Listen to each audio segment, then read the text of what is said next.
Congresswoman Liz Cheney, the House Select Committee's vice chairwoman, she said that they alerted the Department of Justice that Donald Trump tried to contact a witness who has not yet been publicly identified. She said that person declined to answer or respond to Trump's call. But today's hearing it focused on the role of extremist groups in the Capitol attacks.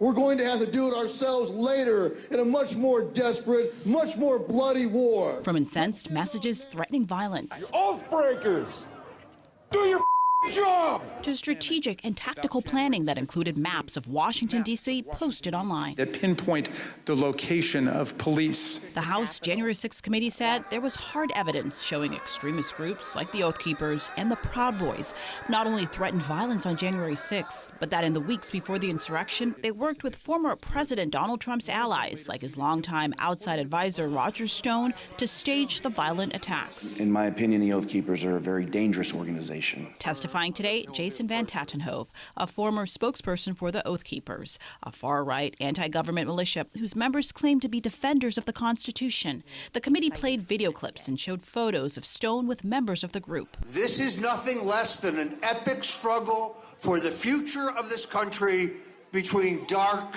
and light, between the godly and the godless, between good and evil.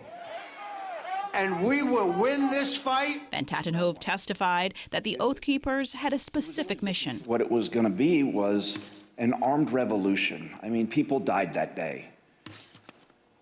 Law enforcement officers died this day.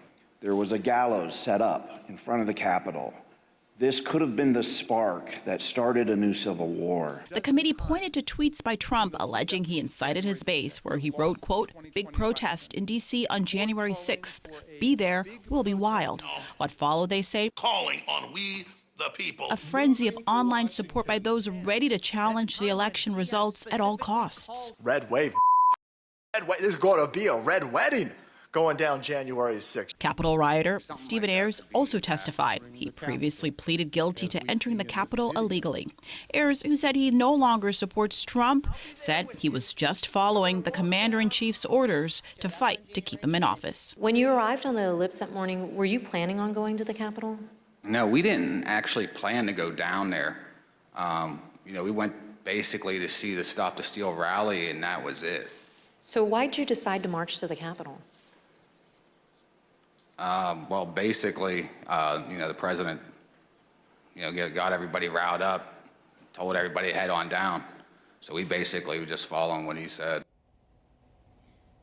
He said his life was actually ruined after his conviction. He lost his job and said while he no longer believes the election was stolen, there are millions of people who still do, warning this could pose a threat to future elections. That's the very latest in the newsroom. I'm Corinne Winter. We'll send it back to you in the studio.